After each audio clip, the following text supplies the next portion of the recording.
Welcome to The Ageless Traveler, the #1 resource for active 60-plus travelers. Discover the most exciting destinations, the deepest discounts, and make new like-minded friends. Did you know that the NIH recently reported that travel increases your longevity? This episode of The Ageless Traveler is brought to you by Cruises.it, the most comprehensive ocean and river cruise site to book all your cruising needs. Receive the deepest discounts and perks beyond what is offered by the cruise lines themselves. Once you book, you are alerted if your cruise price drops, so you never pay a penny more than the lowest possible price. Now here's Adrienne Berg, host of The Ageless Traveler. Hello. This is Adrienne Berg, and this is The Ageless Traveler. And indeed, today we are speaking with an ageless traveler. Her name is Lea Lane, and she is the eminent author of Places I Remember, Tales, Truths, Delights from 100 Countries. You will be able to read her on Substack. She's also a travel contributor to Forbes, Huffington Post, Salon, The Daily Beast. She's written for the New York Times. And if you've ever been to the New York Times travel show, you have heard her speak. She's an avid photographer. You're likely to have seen her pictures. And she's also written for the Miami Herald and Gannett newspapers. So this is somebody who's been around, knows how to tell a story, and we're going to be enjoying that today. And so now I am so proud to have you listen to Lea Lane.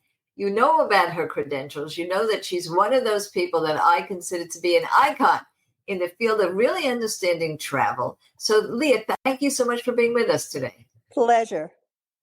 Now, you asked me before the show, what are we going to talk about? And I said, I really want to talk about your adventures. Over 100 countries and still counting, and the wonderful book Places I Remember. So you said, I'd like to start with something I remember from many years ago. I was the same person, but a different person. I was 22 on my honeymoon, and I really had been nowhere except New York and Miami, basically. And I was with my husband, who had come into some money. He had inherited some money, yes. And luckily for me, he decided to use it for travel. So we went on a 2-month honeymoon throughout Europe in a little MGB, British Racing Green. And I don't know if you've seen the movie Two for the Road with Audrey Hepburn and Albert Finney. Well, it was kind of like that in the beginning, that their movie starts in the beginning and goes through the years. And we were in the beginning phase. And it was just, for me, like a fairy tale, because I had not been, as I said, anywhere outside of the States. I had prepared a little bit. I didn't know I would become a travel writer or any of that. At that point, I was just a very open-minded young woman, and I was just floored. So I just thought of that as one of the stories, because I think that as we go on, you'll see things change as you get older, but you still keep your enthusiasm. I remember when we picked up the car, it was in London. My husband was 6'4", is 6'4".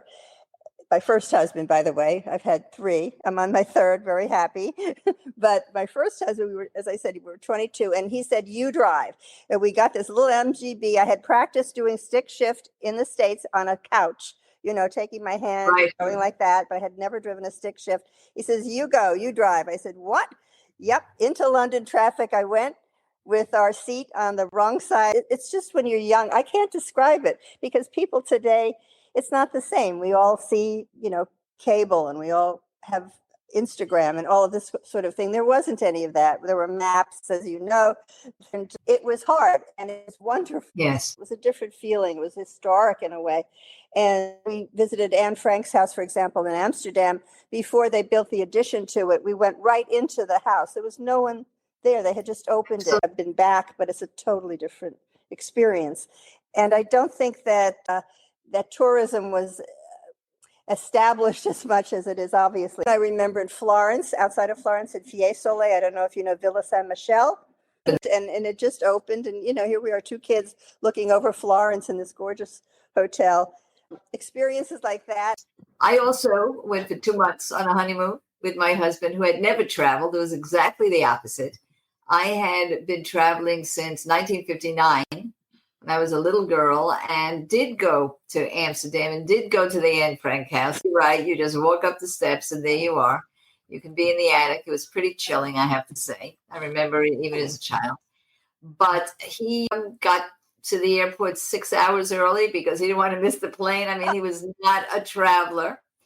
And I still have a picture of us, which I will post. If you'll give me a honeymoon picture, if you happen to have one, I do, because I didn't switch guys. I've been still around 55 years with the same one, where we're in a jaunting cart in the Ring of Kerry in Ireland. So that was our honeymoon plus. But you're absolutely right.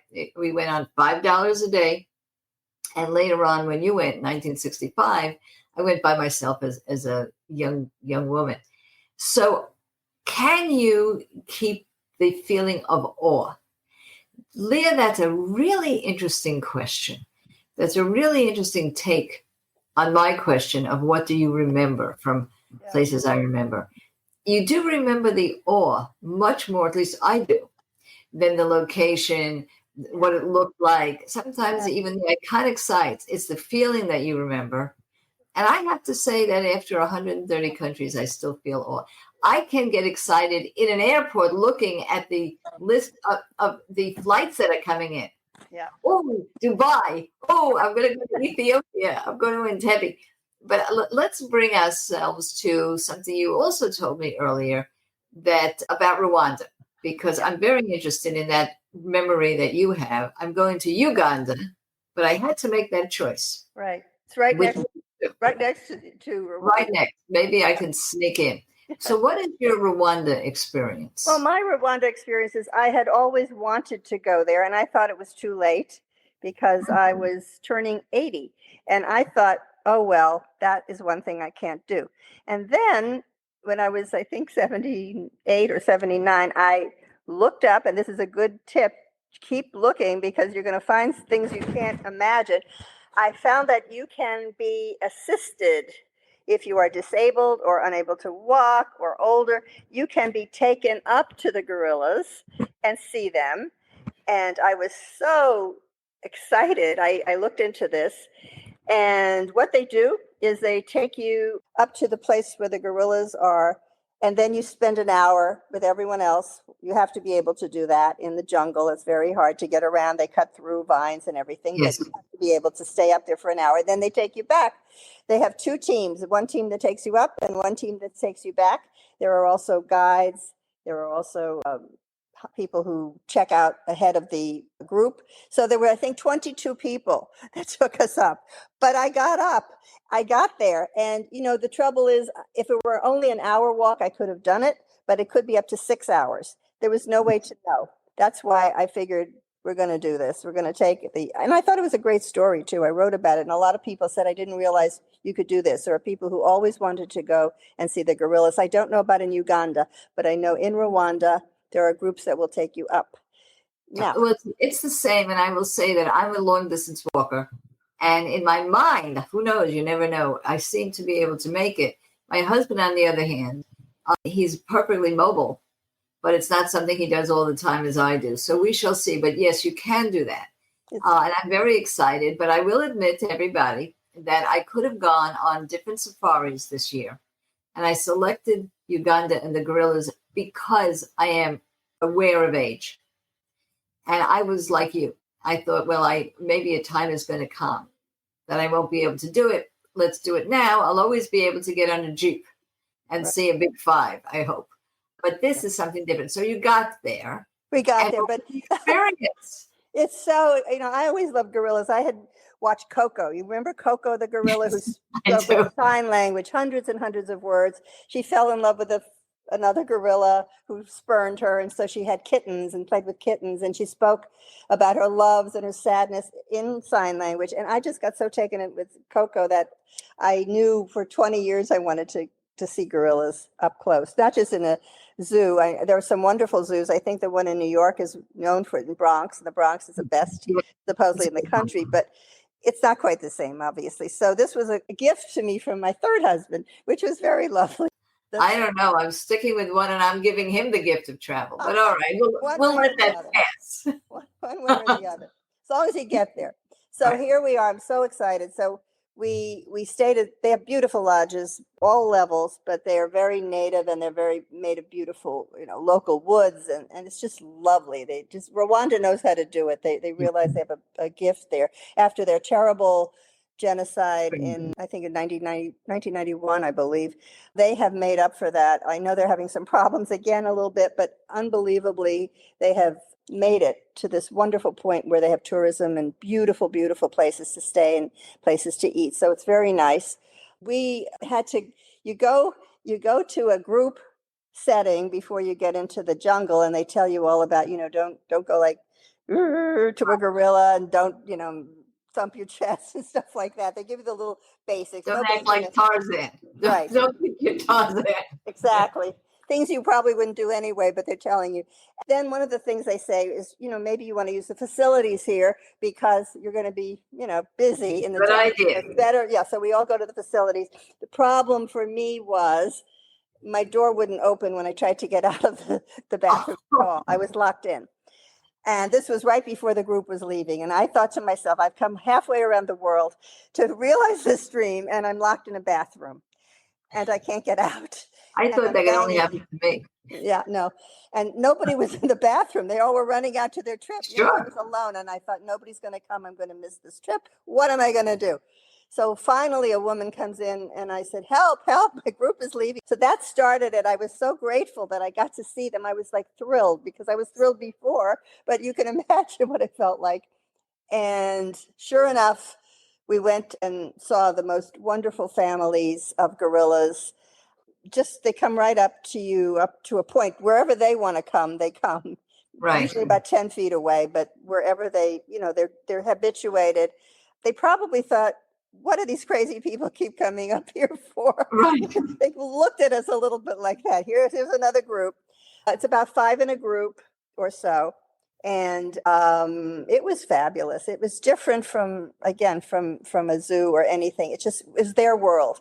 And I don't know about you, but when I'm in the world of the other creatures, I just feel so humble and so wonderful. I just feel like a guest of the world. And I loved it. It was worth it. That's so beautiful. Now, did you get a sense that there was an intelligence there? I mean, they are primates. We are primates. Absolutely. They were the most, the feeling you get the most is gentleness and family. The big silverbacks, the little kids play on his back. They're just bumping his head and hitting him in the head. And he's just like any father, like, come on, stop, come on. Right. But he put up, just so gentle, all of them. They were happy. It's so good to see an animal that's in its own habitual, Right. It's just perfect. To me, when I see animals happy, I'm happy. So it was wonderful. Now, you usually go 2 times, or most people try to, in case the first time you don't see anything. I don't know about you if you have 2 times, but many people do that. They come so far. And sometimes you don't see the gorillas. They just decide not to come out once in a while. So you have that second time. That's something to consider. Right. Yeah. Well, yes. Well, that's the plan. And I'm very excited about it. We're also going on the chimpanzee trail. Yes. So there'll be a lot to see. The chimpanzees are very noisy, by the way. They're more fun. They swing and scream, and it's so much fun. But the gorillas are tender and gentle and huge and awesome. They're both wonderful. Fascinating. And for those of you who don't want to go as far as Africa, I've had some wonderful experiences with primates in Guatemala. So if you're just going to Central America, don't miss that. And very far is Malaysia, where I've enjoyed the orangutans in their natural habitats. And the thing with the orangutans are that they fall right out of the tree in front of you, and you don't know that they're coming. Yeah. However, it's a great, great experience. So we're going to take a little bit of a break. We're going to come back with Lea Lane. You know that she is a Substack. She has a recent Substack, so you're definitely going to take a look at our website for her on our show notes. She is the author of Places I Remember. She is a podcaster, Places I Remember, and you'll get all that information on our show notes. But when we come back, we're going to talk about more places that she has gone and enjoyed, and you can go too. Don't you go anywhere.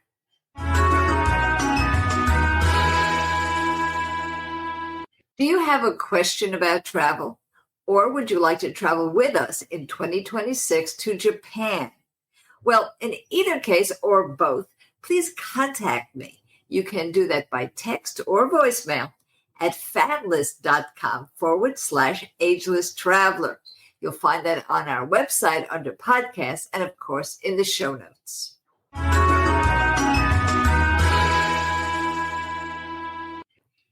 And now we are back, and we're back with Lea Lane, and we're having conversations about places that she remembers that are in her heart and in her mind.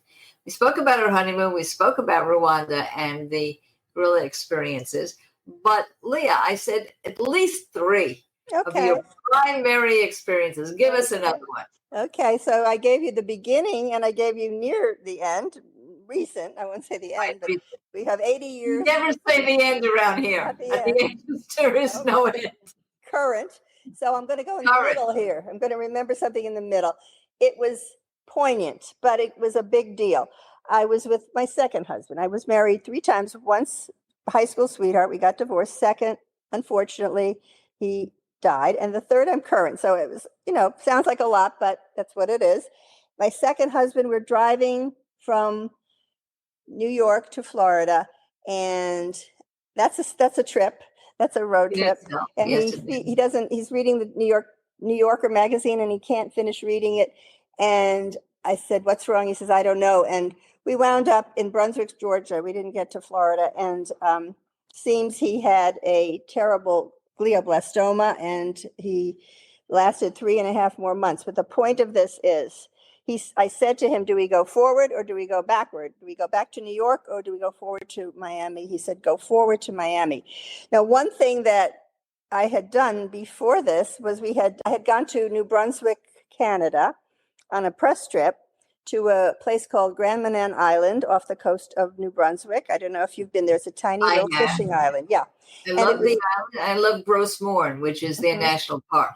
I've written about it a lot. And it's very, very peaceful. And we were both going to write and have a lovely, lovely time. So I booked it a year ahead. I booked it way ahead. So I realized after he passed that I still had this reservation on the cliffs of Grand Manan Island. So I thought, should I give it up or should I go by myself? And I had never traveled solo very much. And at that point, I said, this is going to be something I'm going to see if I can do it, because this is really, really solo. This is pushing me a little. It was isolated. It was overlooking the Bay of Fundy.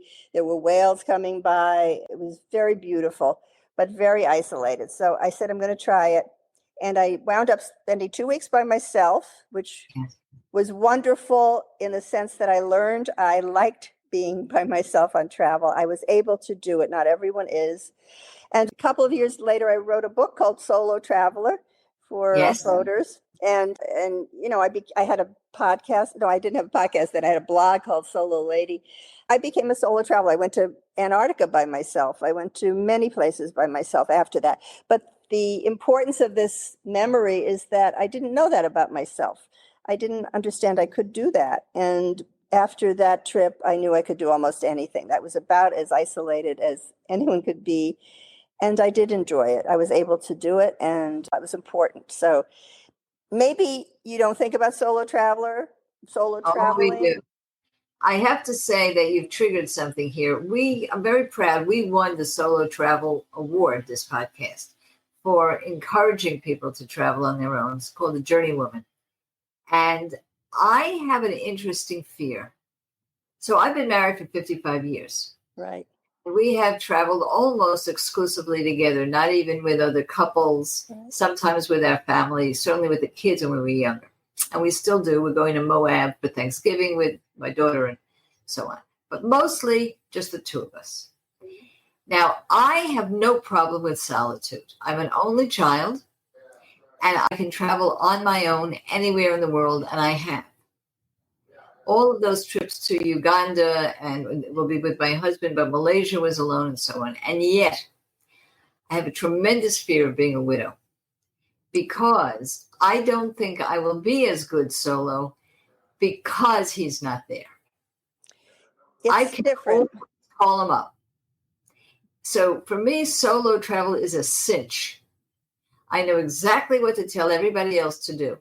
Right. Will I know what to do Right. if and when, forbid, it's me? Right. And I think what I did was take it very, I normally would say take a long weekend in a, in a city or something by yourself. Don't go off 2 weeks on the edge of a cliff.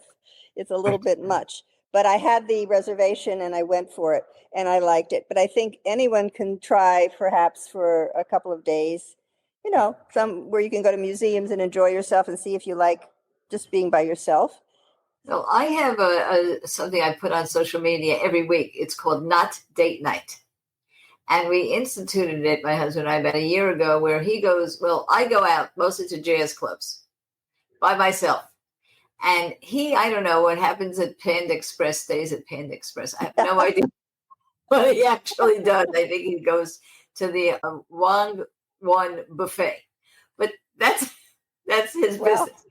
But the thing is that I now have a lot of hints and tips on solo travel because I'm really thinking about it consciously for other folks. However, I do think it's a wonderful idea for anybody, if they can, to go away for some retreat and some solitude. And it does empower you. I think that's absolutely true. Now, so those are some of those things. Now, in terms of art, I know art and music and that kind of cultural experiences are very dear to your heart also. So let's hear about some of those because we call ourselves culture vultures around here. Absolutely. So what's your favorite culture vulture experience? Well, I have an interesting one involving dance. I was in Malawi in Africa. It's a landlocked country near Tanzania. And I was with a press group and we were helping with their tourism industry. It was very difficult there because it's a very impoverished country, very beautiful, but impoverished. And they have a big lake and they're trying to, at this point, I think this was 20 years ago, they were trying to develop tourism. And so we were at this event and they had a beautiful cultural presentation of dance. Here's where we go with dance. It was lovely. I've seen, as you have, many wonderful dances throughout the world where I would never have imagined some of the movements and so forth. This was one of them. So I'm standing there watching, and you know how it is that sometimes the dancers come into the audience and bring someone up to dance with them. Now, I'm not one who likes that. I sort of hide. I'm not one who goes, me. I hide in the back. But this time I thought, I better go with it. I'm trying to be helpful and so forth. So I'm going to go up and dance with the person. So they bring me up. I watch them dance around me.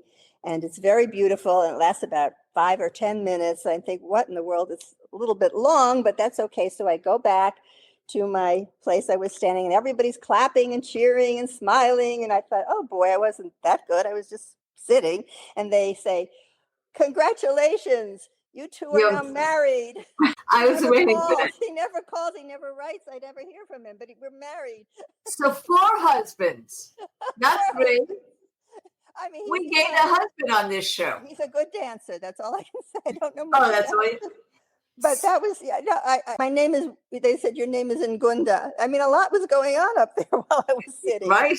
That's cultural, that's dance, and that's fun. And I think, like you say, I'm interested in all of it, not just beautiful ballet or wonderful modern. I like it all. Music, dance. I think when you go to a country, if you can find out when the festivals are, very important. Sometimes you miss one by a week or two. If you checked, you would have been at this glorious, Day of the Dead or whatever it may be. Try for that. So we do celebrate festivals. I'll say that for those of you who love the idea of dance all over the world, I'll give a plug to a friend of mine. If you go to Creator TV, now not everybody knows that there's such a thing as Creator TV, but it's probably included in one of your streaming programs. You'll see a show called Barefoot. And my husband and I were actually together, but we were there as press in Uzbekistan for the first time meeting this producer who goes all over the world and dances with women all over the world. Usually these are groups of native, indigenous people everywhere you can think of, and she films it, and it's called Barefoot. And I would not doubt that there's a Malawi marriage ceremony. Could be. I'm going to make you feel better. You said it was very poor. My son, he's a very good guy, and as part of his MBA program, worked with a group to endow a few of the charities over there in Malawi, and then brought the leader to Washington, D.C. for fundraising, and it was extremely successful. Oh, that's good. So, and this was last year. So things are very much in many, many ways looking up. And I regret that I won't get to Malawi this year, but I will definitely get there. And it is opening up for tourism for sure. So that what a great story. I have a second one with dance. Yeah, just need more. We need more. We'll give you another one. This is in Bali. And I was watching a cremation, and they're gorgeous ceremonies. People are celebrating the life of the person, whoever it may be. If it's a mayor or something, it's many, many people. If it's a local person, it's family and so forth. But it's very, very beautiful. And then they go to a grove of trees, perhaps, and lay the body down and put petals and nettles and all kinds of beautiful natural things on the body, and then light it up. And it's a cremation in front of you. It sounds weird a little bit if you can't picture it, but it's beautiful.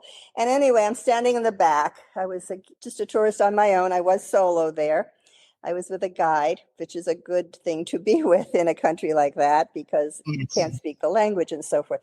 So I'm standing there, and I had a sarong around me, as you have to have in these kinds of ceremonies. They give you a sarong to just tie around your shorts or whatever. So I'm standing there, and all of a sudden I feel my legs are starting to sting, and I think, uh-oh. And I look down, and fire ants are coming up my legs. Wow, those are awful. Awful hikes. And everybody's quiet in this ceremony, and I'm standing in the back, and I thought, uh-oh, I can't scream, I can't scratch. What am I going to do? So I jump up and down, like trying to just get them off my legs. And everyone turns around and thinks I'm doing a dance in honor of the, yes. And my guide is cracking up because he knows what's happened. And I'm just like jumping up and down in pain. And I'm thinking, oh my God, what am I doing here? And they all are very respectful and look at me, and it goes on for several minutes until I can't stand it anymore. And I start to pat the sides of my legs. They were very respectful. They probably thought I was crazy. The people, they were looking at me. What is she doing? That's a dance. That was my dance. Well, that is quite a dance story, I have to say, but I will relate that to a couple of types of travel, we'll say, or experiences that do deal with death. One that you just mentioned, which is you can go to the Ganges, you can see these ceremonies as well. But the one that I experienced personally is in Guanajuato. You mentioned Dia de las Muertes, but I was there in Guanajuato, where they actually do have mummies. They sell little dolls. Mamea senor, will you buy a mummy? Because their air is so dry that bodies don't entirely decompose. And on the Dia de las Muertes, they do go and visit their loved ones. Right. You see now in the Disney movie Coco that there is a real belief that the family stays together. So this is interesting. But I will say that right now we are on July 8th. On the 4th of July, I left it to my daughter to select where we were going to celebrate in LA. And she selected a cemetery. How interesting. One of those, not far from one of those famous cemeteries. It's called Forever Hollywood. And you do have Michael Jackson there, and you have so many big stars, legendary stars. Burt Reynolds, I could go on. But what they do is they show movies every weekend in the cemetery. And 4th of July, it's a picnic and fireworks and a movie. So, and before all the festivities, you go take a walk, as you can do in some of the famous, like the Retiro in Madrid, where they're famous people, famous cemeteries. So that's yet another kind of subcategory of travel. You know, there's really no end if you keep curiosity in front of you. So when I come back, I'm going to ask Lea 2 questions, and I'm going to prepare her for them now. One is, you've been to so many places. Where have you not been that you want to go next? That's question 1. And question 2 is, what gives you the spirit? That's not such an easy question. It sounds easy, but when you start to answer it, it really requires you to think about who you are. Don't you guys go anywhere, because what we're going to do now is tell you how you can access for free all of the information and all of the support that we give you here to never stop traveling.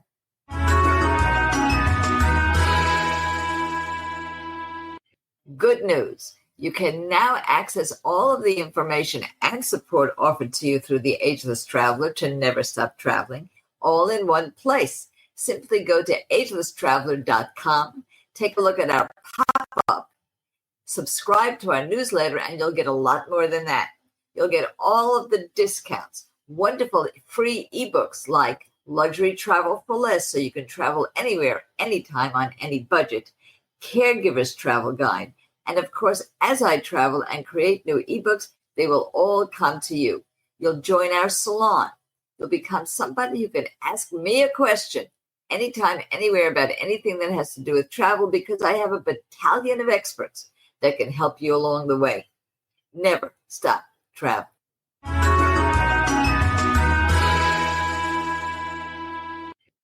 And now we're back. We're back with Lea Lane, and she is somebody who understands how to remember, how to be curious, how to be in awe, and how to reminisce about it. But now we have a problem, Lea, and a lot of my listeners have this problem. They call it burnout. We've been everywhere. Where are we going next? Do we repeat? Do we go someplace new? What would Lea Lane do? Well, what I am doing is what you'd call staycations. I'm going back very often to places that I like for one reason or another and spending a lot of time there. That's not something I did before. I was curious to the max and I was moving around to the max and I didn't want to stay in one place. There was another place to see, another thing to do. Now that I'm older, I'm appreciating staying put, and it's gone from 2 weeks to a month to 2 months, now 4 months. I'm staying right now in the Finger Lakes area. Upstate New York, yeah. Very sweet, retro kind of place with waterfalls and villages and farms. And I'm enjoying the local music and the local foods. I'm going very local. I'm specifically trying to be a part of this community. That's one thing I am doing, partly because I'm older. It's easier. I think you have to adjust, like we said before. You do the hard things first. We always hear that, but it's absolutely true. You can go to Paris at any point. You can come here any point to the Finger Lakes. But if you do the harder things early, then you've got them done. But I just feel that deeper is better right now for me. I like going real deep. And I find even in a place like this, which on the surface just looks like a little local area, it isn't exciting, quote unquote. I'm finding, the fireflies at night. I watch the stars, the dark skies, and the fireflies look like the stars are coming down to the earth. It's just so beautiful. I can spend an hour looking at that. That's as beautiful as anything I've seen anywhere. Well, I think that actually answers my second question, but I would like to hear more about that from you. I'm still in the go-go stage. Well, you're young. You're young. It's not that. I think it's because I'm from Brooklyn, and we're always in the go-go stage. And I was kind of taught that also by my mother, who was like that. You don't sit down. Sitting down was a curse, in her life. Right. Do you know what she said? Contentment is for cows. That's how I was brought up. But what you're doing is very contented. Still having trouble with that one. But the curiosity, the awe. I do get many, many people who say I don't travel anymore. And I get statistics from the AARP that say that people say they go into travel after they retire and they don't even do it. But you do. Others, I love staying in one place, but I do go places still. And another area I had not been to before is West Africa. I went on a 1-month cruise I think it was 9 countries in West Africa. Very grateful to be able to do that. But one of the things is I think that on that trip, I couldn't believe how many people were walking with canes and walkers and in wheelchairs on that trip, which is not an easy trip. And I was inspired by that. We have something called the ageless tourism, where we educate the tourism industry, not on the disabled, but on the older adult, which may need some mobility issues and so on. And with regard to West Africa, we believe that tourism through us, people over the age of 60 will take 1.6 trillion trips in the next 25 years. We believe that all that poverty that you saw in Western Africa can be eradicated by catering to keeping us traveling. Right. When you've been on that trip, you just gave an injection, an infusion of capital into those poor countries. And if more were doing that, and they had the wherewithal to have the jobs for their young people, that would turn around the entire economy. So I actually see travel as a way of us living longer and happier, but also changing the world. So I'm a little bit of an advocate, a little nutty advocate on that, and I work with the UN on it. But with regard to that, no matter how age-friendly tourism is, if older people don't want to go, it's not going to help. So infuse us with some of that spirit. Where does it come from, and can it be cultivated? I've always been curious, as I'm sure you have been. A child, I always would read Heidi, books of where places from far away, Switzerland. I grew up in Miami. I thought, look at that, mountains. I wonder if I'll ever see one, that kind of thing. So I was always sort of dreaming about traveling. Read a magazine called Holiday Magazine when I was a teenager. It was a beautiful magazine, but mostly for older people. But I just always dreamt of traveling. So I had the bug. And as I said, I didn't get to go very many places till I was married. But I think being curious of the world, if you're lucky enough to have that curiosity, that's going to help you. I think having a purpose helps. If you love to needlepoint or something, you can go to meetings all over the world of needle pointers. If you like birds, you can go find birds. You can find a reason to travel, an excuse almost, if it's hard for you otherwise to do it. I know people who have wonderful hobbies that they've developed because they want to travel. It's an excuse to travel, so it gets them out. I don't know where the spirit comes from. I just think my grandmother came over at 17 from Germany by herself on a ship.